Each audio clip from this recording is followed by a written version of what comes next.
ആഗോള അയ്യപ്പ സംഗമം കേരളത്തിൽ കോടിക്കണക്കിന് രൂപ ചെലവിട്ട പമ്പാ തീരത്ത് നടത്തിയ ഒരു പരിപാടിയാണ്. ഈ ആഗോള അയ്യപ്പ സംഗമത്തിന് ശേഷമാണ് ശബരിമല സ്വർണ്ണക്കൊള്ളയുമായി ബന്ധപ്പെട്ട അറസ്റ്റ് ഉൾപ്പെടെയുള്ള നടപടികൾ നടക്കുന്നത്. ഏതായാലും ആഗോള അയ്യപ്പ സംഗമം CPM-നും സർക്കാരിനും ഒരു ശനിദശയാണ് എന്ന കാര്യത്തിൽ തർക്കമില്ല. അതിനുശേഷം നടന്ന അറസ്റ്റുകൾ പാർട്ടിയെ വലിയ പ്രതിരോധത്തിൽ ആക്കി എന്നതിലും തർക്കമില്ല. ഇപ്പോൾ പ്രത്യേക അന്വേഷണ സംഘം ആഗോള അയ്യപ്പ സംഘവുമായി ബന്ധപ്പെട്ട ഫണ്ട് വിനിയോഗം അടക്കമുള്ള കാര്യങ്ങൾ അന്വേഷിക്കുന്നു എന്നാണ് മനസ്സിലാക്കാൻ കഴിയുന്നത്. ഈ ഒരു പശ്ചാത്തലത്തിൽ വിശദമായി പരിശോധിക്കാം. ആഗോള അയ്യപ്പ സംഘവും സർക്കാരിന് തിരിച്ചടിയായോ?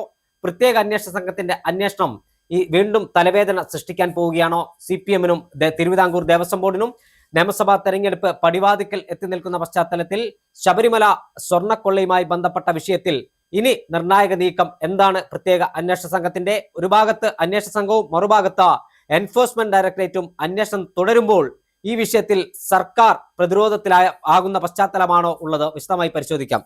അതായത് ആഗോള അയ്യപ്പ സംഘവുമായി ബന്ധപ്പെട്ട് വലിയ വിവാദമായിരുന്നു നേരത്തെ തന്നെ ഉയർന്നത്. കാരണം ആഗോള അയ്യപ്പ സംഗമത്തിന് മുഖ്യമന്ത്രി പിണറായി വിജയൻ എത്തിയ വാഹനത്തിലാണ് വെള്ളാപ്പള്ളി നടേശൻ, നവോത്ഥാന സംരക്ഷണ സമിതിയുടെ ചെയർമാൻ എന്ന് പറയുന്ന വെള്ളാപ്പള്ളി നടേശൻ ആ വാഹനത്തിൽ വരികയും വെള്ളാപ്പള്ളി നടേശന്റെ ഭാഗത്തുനിന്ന് പിന്നീടുണ്ടായ പ്രസ്താവനകളൊക്കെ നമ്മൾ കണ്ടതാണ്.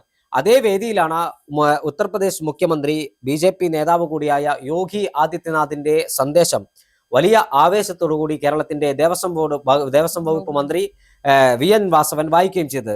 എന്തായാലും ആഗോള അയ്യപ്പ സംഗമത്തിന് ശേഷം ആഗോള അയ്യപ്പ സംഗമത്തിൽ UDF സഹകരിച്ചില്ല എന്നതും യാഥാർത്ഥ്യമാണ്. അതിനുശേഷമാണ് ശബരിമല സ്വർണ്ണക്കൊള്ളയുമായി ബന്ധപ്പെട്ട അറസ്റ്റ് ഉൾപ്പെടെയുള്ള നടപടികൾ ഉണ്ണികൃഷ്ണൻ പോറ്റിയിൽ ആരംഭിച്ച് ഏറ്റവും അവസാനം ശങ്കർദാസിൽ എത്തി നിൽക്കുന്ന അറസ്റ്റ് നടപടികൾ നടന്നിരിക്കുന്നത്. പലർക്കും സ്വാഭാവിക ഇടക്കാല ജാമ്യം ലഭിക്കുകയും ഇടക്കാല കുറ്റപത്രം സമർപ്പിക്കാത്തതിനാൽ ജാമ്യം ലഭിക്കുന്ന സാഹചര്യമുണ്ടായി. എന്നാൽ ഇപ്പോൾ വരുന്ന ഒരു വാർത്ത ആഗോള അയ്യപ്പ സംഗമത്തിന്റെ ഫണ്ട് വിനിയോഗവുമായി ബന്ധപ്പെട്ട അന്വേഷണം നടത്താൻ തീരുമാനിച്ചിരിക്കുന്നു എന്നാണ് നമുക്ക് മനസ്സിലാക്കാൻ കഴിയുന്നത്. ഈ ഒരു പശ്ചാത്തലത്തിൽ CPM-നെ ഇത് ഭയപ്പെടുത്തുകയല്ലേ? തീർച്ചയായും ഒരു പ്രതീക്ഷിക്കാത്ത തിരിച്ചടിയാണ് CPM-നെ സംബന്ധിച്ചിടത്തോളം ഉണ്ടായിരിക്കുന്നത്. ആരും പ്രതീക്ഷിച്ചില്ല SIT ആഗോള അയ്യപ്പ സംഗമത്തിന്റെ കാര്യങ്ങൾ അല്ലെങ്കിൽ പണമിടപാട് ഉൾപ്പെടെയുള്ള കാര്യങ്ങളിലേക്ക് പോകുമെന്ന് ആരും കരുതിയിരുന്നില്ല.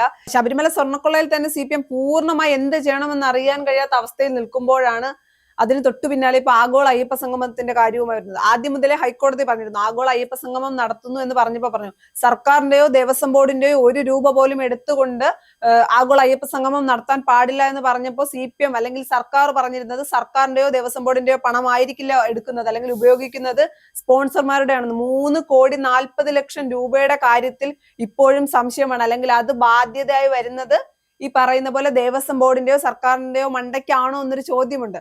അങ്ങനെ വരികയാണെങ്കിൽ CPM-ഉം സർക്കാരും എന്ത് പറഞ്ഞ് ഊരുമെന്നറിയില്ലല്ലോ. കാര്യം സർക്കാർ ആദ്യം മുതൽ പറഞ്ഞത് ശബരിമലയുടെ വികസനമാണ് ചർച്ച ചെയ്യാൻ, അല്ലെങ്കിൽ ശബരിമലയിൽ കൊണ്ടുവരേണ്ട മാറ്റങ്ങളാണ്, വിശ്വാസികൾക്കൊപ്പമാണ് എന്നൊക്കെ പറഞ്ഞ ആഗോള അയ്യപ്പ സംഗമം നടത്തുന്നത് തൊട്ടു പിന്നാലെയാണ് ശബരിമല സ്വർണ്ണക്കൊള്ള ഉൾപ്പെടെയുള്ള വിഷയങ്ങൾ ഉണ്ടാകുന്നത്. ആദ്യമേ ഹൈക്കോടതി പറഞ്ഞിരുന്നതാണ് സർക്കാരിന്റെ പണമോ ദേവസ്വം ബോർഡിന്റെ പണമോ എടുത്ത് ഉപയോഗിക്കാൻ പാടില്ല എന്ന്. അത്തരം കാര്യങ്ങൾ കൂടി വരുമ്പോൾ അല്ലെങ്കിൽ SIT അതെല്ലാം കൂടി അന്വേഷിക്കുമ്പോൾ അല്ലെങ്കിൽ ED കൂടി ഇത്തരം കാര്യങ്ങളിലേക്ക് വരുമ്പോൾ CPM പൂർണ്ണമായി അല്ലെങ്കിൽ സർക്കാർ പൂർണ്ണമായി പ്രതിരോധത്തിലാകും. ഒന്നും പറയാൻ കഴിയാത്ത അവസ്ഥയിലേക്ക് കാര്യങ്ങളെ കൊണ്ടെത്തിക്കും.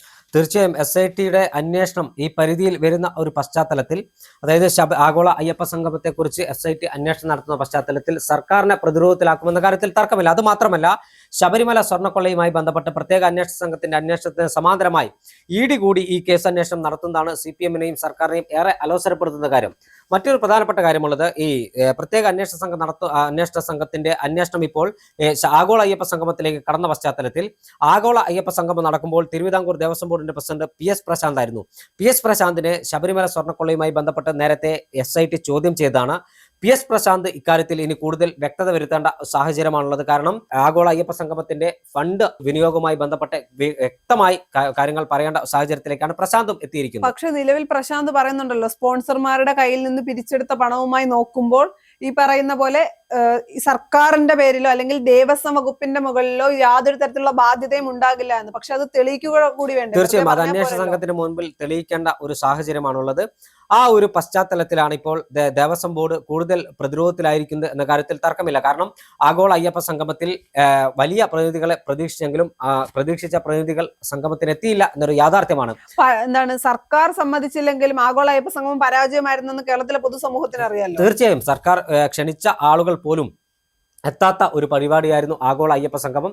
ശബരിമല സന്നിധാനത്ത് യുവതികളെ കയറ്റി ഭക്തജനങ്ങളെ വെല്ലുവിളിച്ചതിന്റെ ആലസ്യത്തിൽ നിന്ന് ഉറക്കമെഴുന്നേറ്റ CPM തങ്ങൾക്കുണ്ടാകുന്ന തിരിച്ചടി മറയ്ക്കാൻ അല്ലെങ്കിൽ അത് തിരിച്ചടി ഇല്ലാതിരിക്കാൻ ഭക്തരുടെ കണ്ണിൽ പൊടിയിടാനാണ് ഇത്തരത്തിൽ ഒരു ആഗോള അയ്യപ്പ സംഗമം നടത്തിയത്.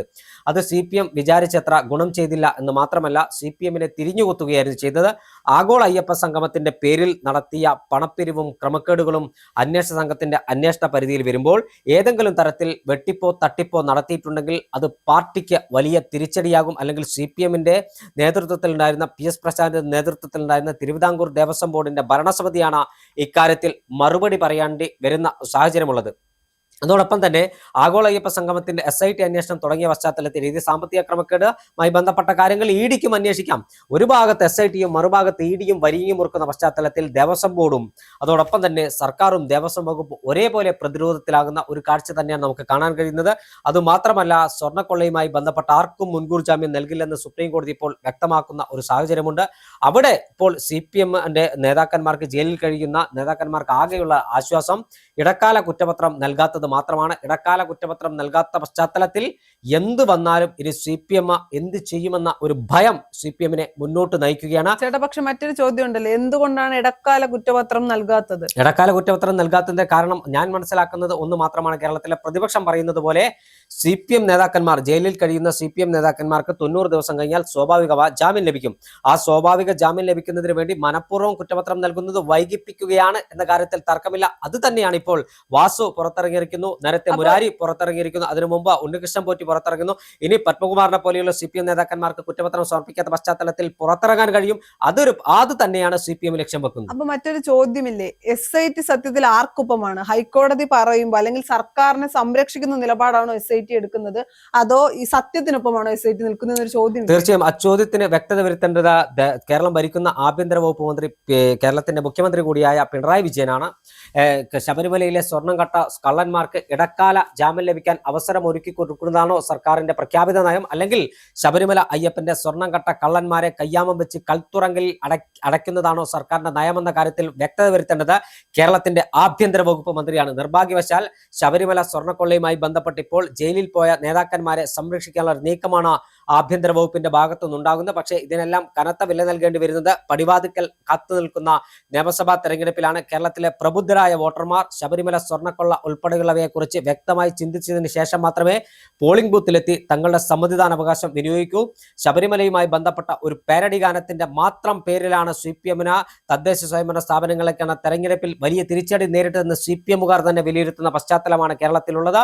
അതുകൊണ്ട് തന്നെയാണ് ഈ ED അന്വേഷണവും SIT അന്വേഷണവും CPM-നെ ഭയപ്പെടുത്തുന്നത്. ഇപ്പോൾ ആഗോള അയ്യപ്പ സംഘവും കൂടി അന്വേഷണ പരിധിയിൽ വരുമ്പോൾ ഇത് CPM-നെ പ്രതിരോധത്തിന്റെ പടുകുഴിയിലേക്ക് തള്ളിയിടുന്നതിന് തുല്യമാണെന്ന് നമുക്ക് വിലയിരുത്താൻ കഴിയും.